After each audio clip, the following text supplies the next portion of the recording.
Module 3. Tenant's Remedies.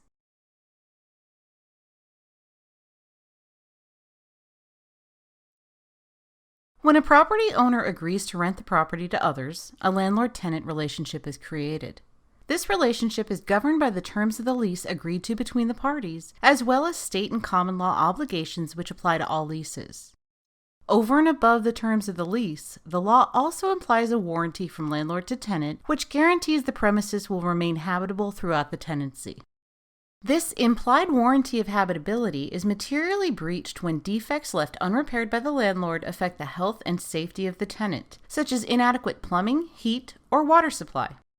In the common law, the obligations of each party to a lease were considered to be independent covenants. This meant that the failure of one party to fulfill his or her obligations did not excuse the other party from their obligations. So even if a landlord delivered a property with defects in breach of his duty, this would not suffice to allow the tenant to terminate the lease and stop paying rent. Unless the tenant could demonstrate that the defects amounted to a constructive eviction from the property, which forced him to abandon the premises, a tenant's only remedy would be to sue the landlord for damages while continuing to pay rent.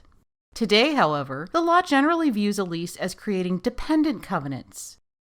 So a landlord's violation of his duties, including the breach of warranty of habitability, may release the tenant from his own responsibilities under the lease without the expense of a lawsuit.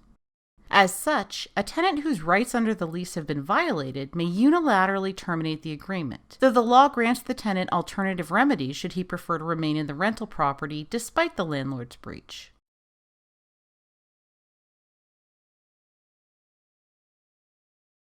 Termination. If the landlord breaches his duties, one option available to the tenant is to terminate the agreement. Should the tenant choose termination, she may stop paying rent and vacate the property within a reasonable period of time.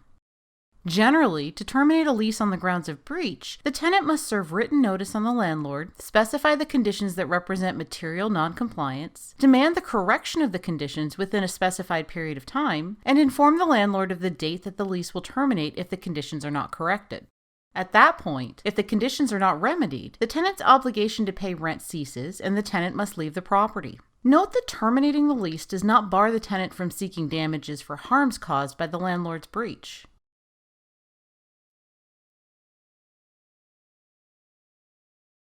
Rent reduction.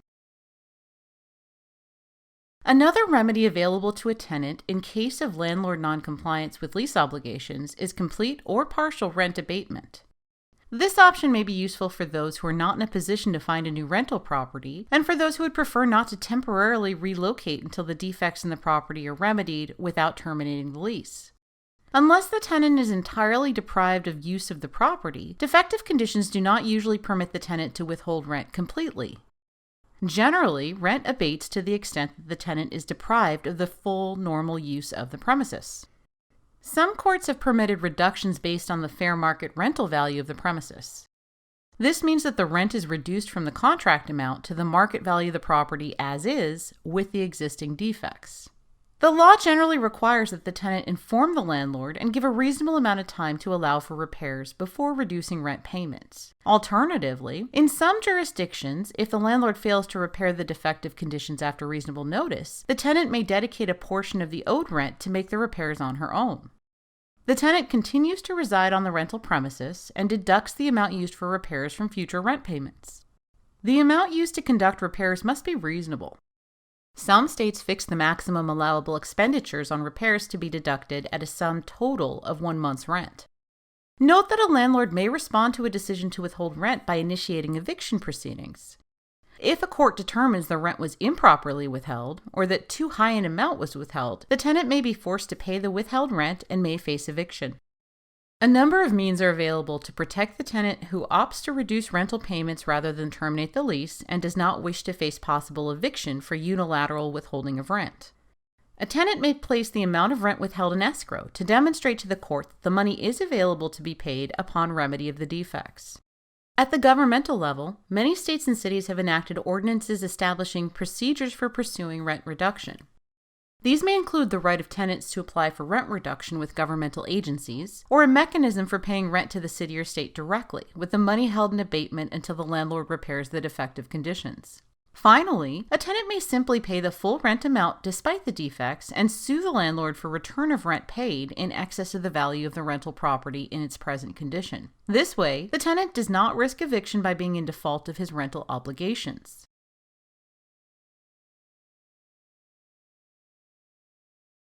Monetary damages.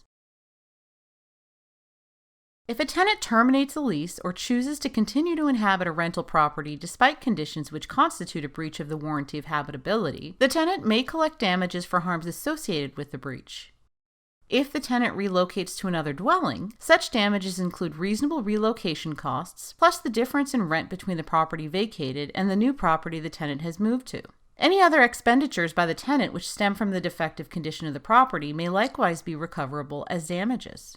Courts have also recognized that tenants living in a dwelling with defects substantial enough to breach the warranty of habitability often suffer a high degree of discomfort and annoyance.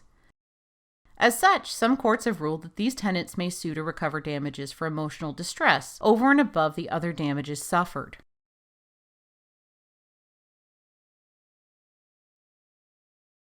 Retaliatory eviction. An important avenue of redress open to tenants who face materially defective conditions on their leased property is the reporting of such violations of state or municipal housing codes to the authorities responsible for enforcing these codes. Landlords who want to avoid the consequences of housing code violations may try to discourage such reporting by seeking to evict tenants who make such reports, or to not renew their leases.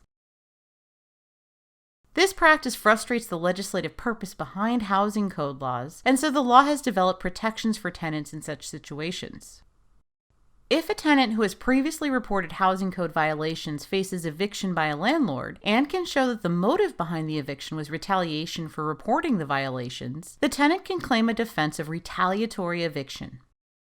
The defense may extend to cases in which a landlord refuses to renew a lease in retaliation for a tenant's reporting of a violation, even when the landlord would be fully within her rights not to renew the lease for any reason she chooses. For example, a tenant who enjoys a month-to-month lease normally may face non-renewal of a lease after 30 days' notice, and eviction proceedings if the tenant remains on the premises thereafter. Under normal circumstances, the landlord can choose not to renew and to subsequently evict for any reason. However, if the tenant can show the reason was retaliatory, this may serve as a defense against eviction.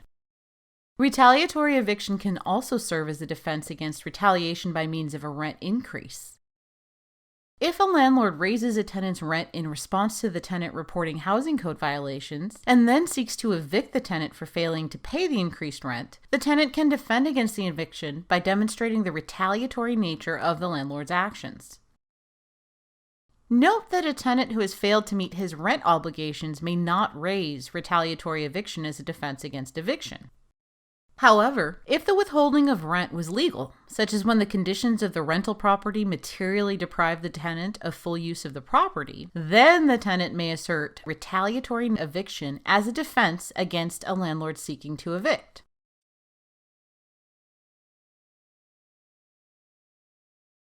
Housing discrimination laws. Since a lease is a private agreement between two parties, a property owner may generally choose which tenant he or she prefers to rent a property to, for whatever reason the owner wishes. However, federal law prohibits discrimination in housing if the owner decides not to rent to an otherwise qualified tenant if the decision is based on discrimination against certain protected classes. Specifically, it is illegal to refuse to rent or sell property on the basis of race, color, religion, sex, or national origin of the potential tenant or buyer. Similarly, the law also prohibits discrimination in housing against families with children and the handicapped. In addition to the prohibition on discrimination in renting or selling property, it is illegal to advertise discriminatory preferences for housing on offer. To prove a violation of federal housing discrimination law, the plaintiff must show that he's a member of a protected class and that despite being qualified, he was denied the opportunity to rent or buy property which remained available for others. If the plaintiff can demonstrate these elements, the burden is on the defendant to show the refusal to rent or sell was motivated by reasons other than discrimination.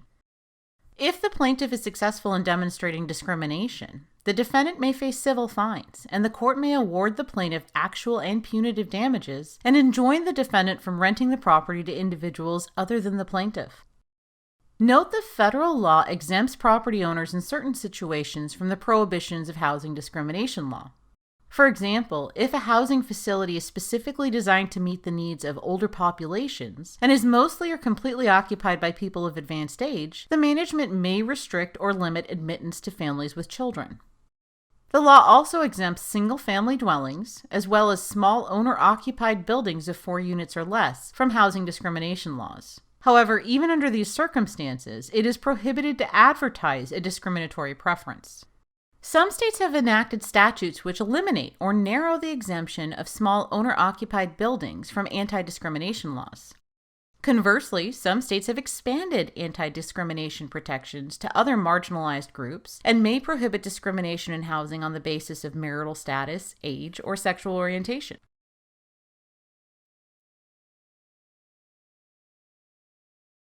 Rent control. To ensure affordable housing, some jurisdictions have adopted ordinances which limit rent prices and rent increases for specifically designated properties. Generally, rent control laws were enacted during times of financial instability, freezing or reducing rents for a class of properties. For these rent-controlled properties, rent increases are regulated by a municipal board and may be set as a fixed percentage of the rent, or may be tied to specific economic indicators. These laws may also include special obligations on landlords to provide for the maintenance of the property during the lease. Likewise, they may contain provisions guaranteeing the right of renewal of a lease in rent-controlled property, unless the landlord can show just cause for eviction. Specific rules for which property and which tenants qualify as being subject to rent control regulations differ widely by jurisdiction. Generally, a tenant must have been living continuously on the premises since the time rent control laws went into effect. If a family member of the tenant has lived in a rent-controlled property for a period of time, such as 2 years, that family member may succeed the tenant upon the latter's death or decision to move, with the rent regulations remaining in place. Once the apartment is vacated without a family member succeeding in possession, the rent control rules may be less restrictive or may no longer apply at all. Newly constructed buildings and properties whose rent exceeds a certain value may not be subject to rent control laws. Finally, while rent control laws are generally determined at the city level, states may nevertheless limit the reach of rent control ordinances set by jurisdictions within the state. For example, while California allows for rent control generally, state legislation excludes certain properties, such as single-family dwellings and condominiums, from rent control, and prohibits cities from preventing or limiting rent increases for new tenants after vacancies. In the past 2 modules, we've looked at the rights of the tenant and the responsibilities of the landlord. Next, we'll look at the other side of the coin, turning to the responsibilities of the tenant and the remedies of the landlord.